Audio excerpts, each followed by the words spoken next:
Yes, Kenya. Tamu sana, yes.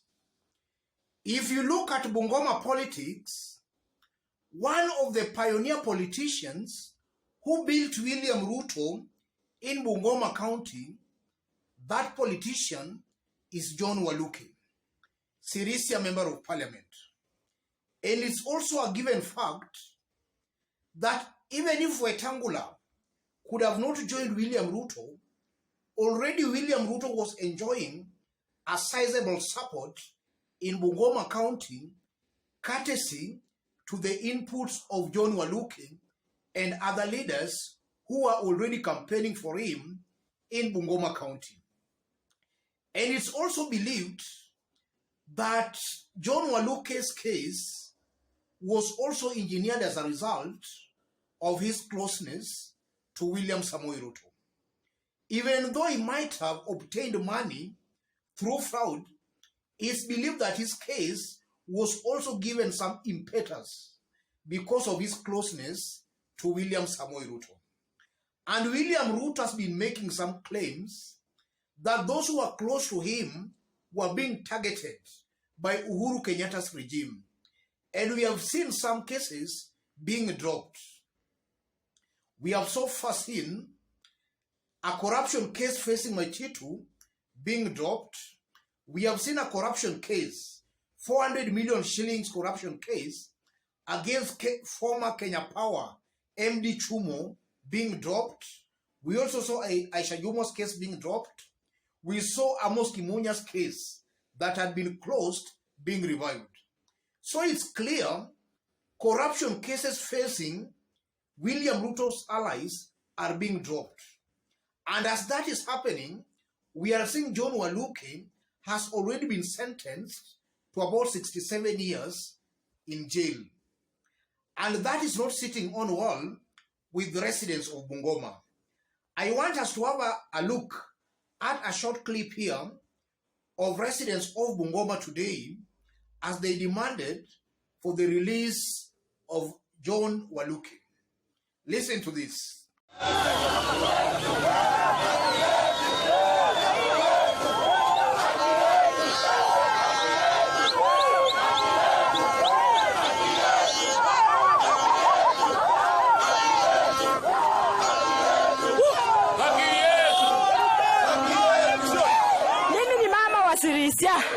Nasalamia mheshimiwa president wetu Ruto, kazi yenye alifanya akapita kura, lakini watu wa Sirisia ndio tukafanya.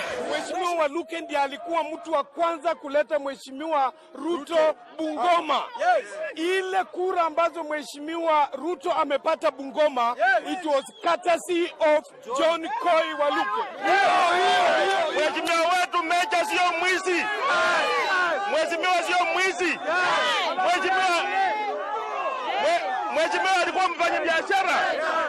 Mheshimiwa alikuwa mfanyabiashara. Hii kesi ilikuwa ni ya kusingiziwa.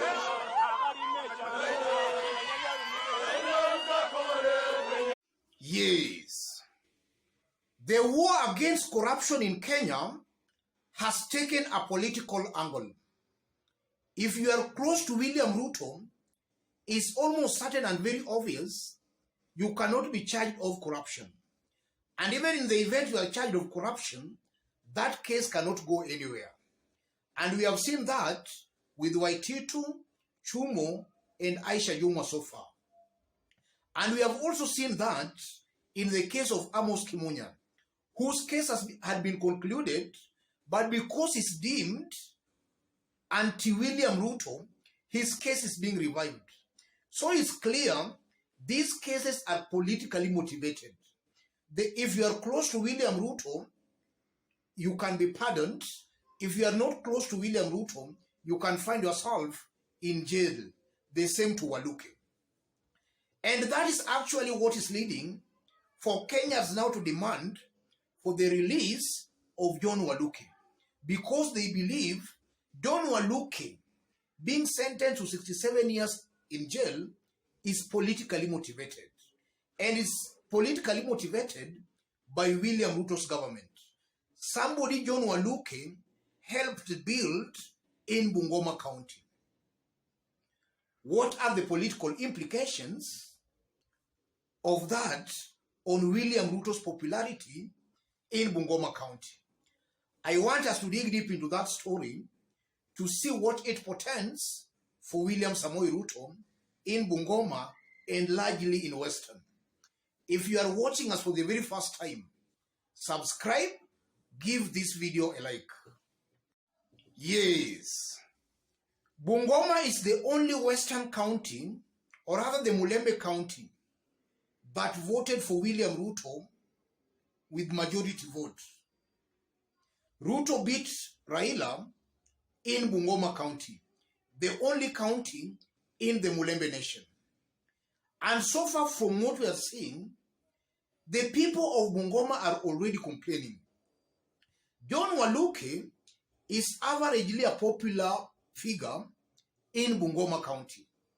And in fact, just as I was indicated when we were starting, he is the person who first took William Ruto to Bungoma County. The first person who started campaigning for William Ruto in Bungoma County. So the mere fact that William Ruto's government has thrown Waluke to jail is auguring very negatively for William Ruto on the ground, more so in Bungoma. The people of Bungoma are seeing William Ruto is sacrificing their son. Yes, they are seeing William Ruto is sacrificing their son.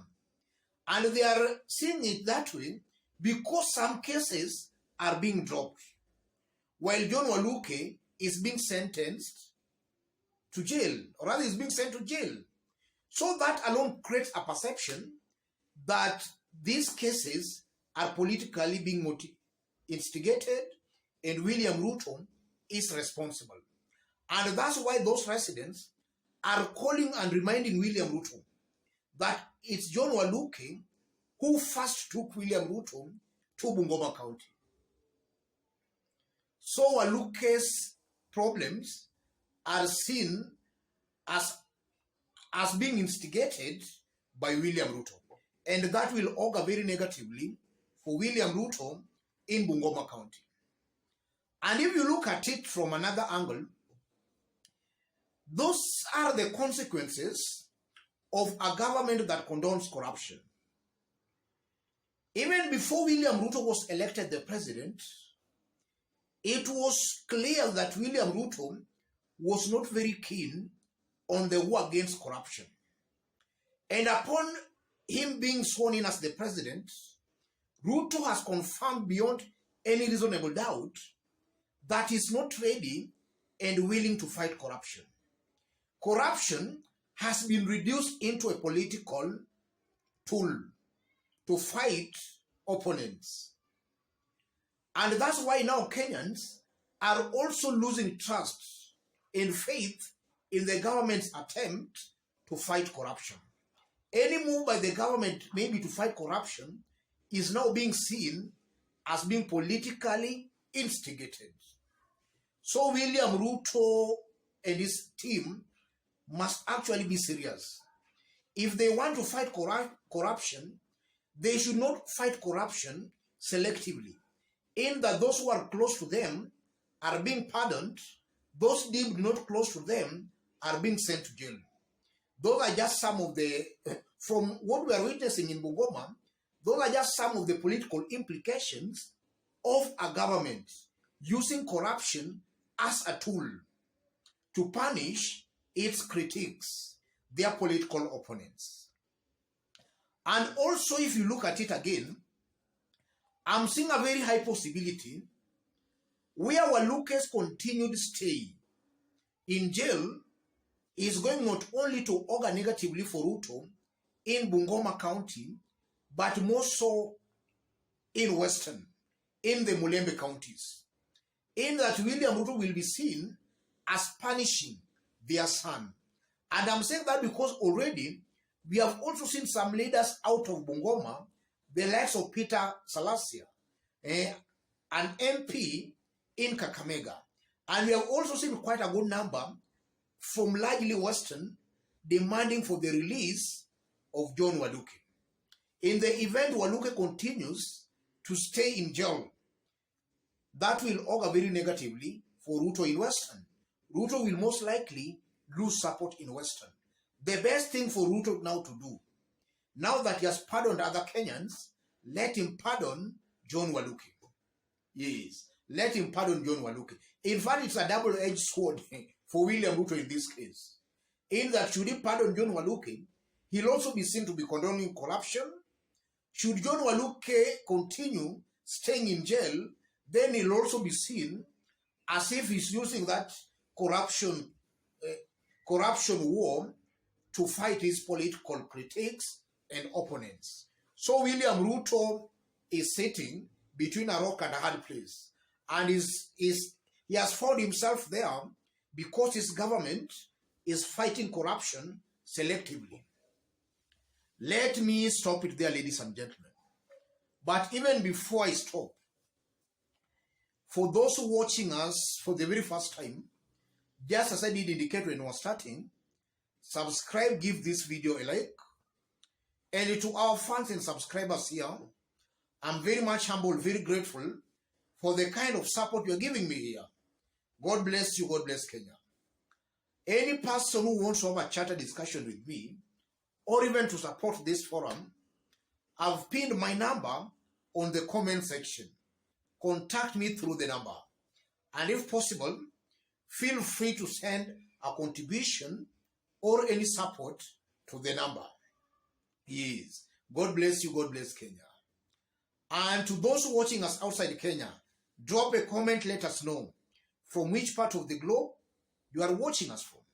If possible, again, subscribe, give this video a like.